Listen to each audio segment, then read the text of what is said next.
Hello everyone, this is Sir Kent and today magkakaroon po tayo ng fast drill patungkol po sa ating mga Philippine presidents na lumalabas sa ating board exam. Handa ka na bang matuto? Let's start. Now, first question po, who implemented the No Wangwang policy? It's Benigno Simeon Aquino III.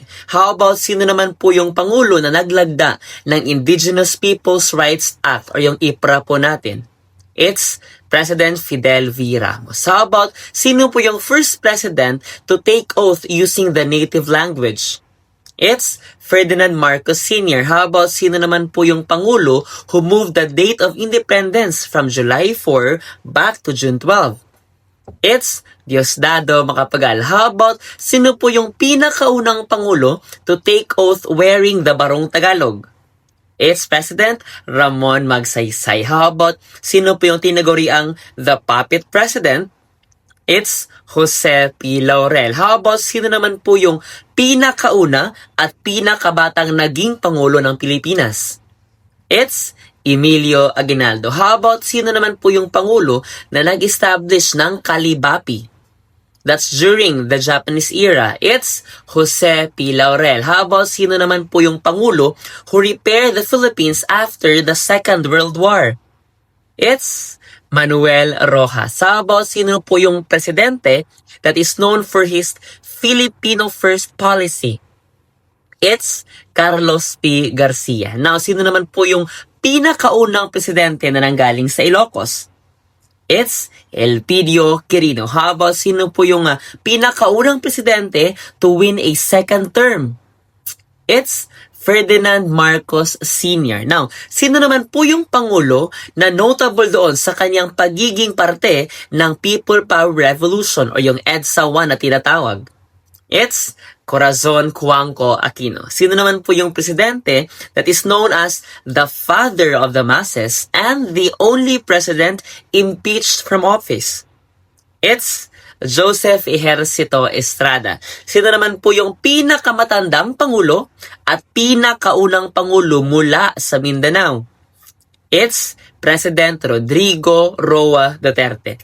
Now, sino naman po yung kasalukuyang presidente who abolished the Presidential Anti-Corruption Commission?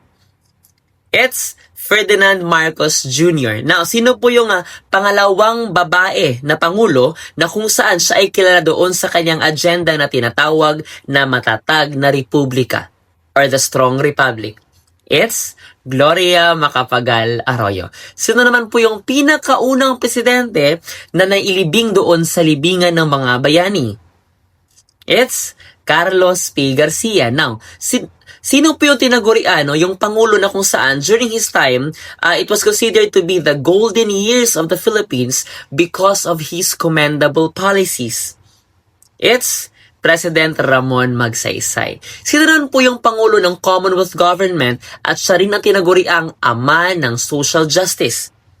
It's Manuel L. Quezon. Sino naman po yung the first Assembly Speaker and the first Visayan President?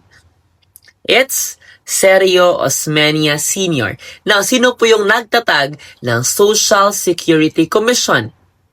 It's Elpidio Quirino. Sino naman po yung second Ilocano president who declared martial law through Proclamation number 1081? It's of course Ferdinand Marcos Sr. Sino naman po yung pinakaunang presidente na nag-take oath outside Luzon? It's Gloria Macapagal Arroyo. Now, sino naman po yung Pangulo na naglagda ng RA 10533 or the Enhanced Basic Education Act of 2013? Of course, it's Benigno Simeon Aquino III. Nakasabay ba? I hope na nakasabay tayo sapagkat yung ating mga Philippine presidents po ay hindi nawawala sa ating board exam. This is Sir Ken. God bless everyone.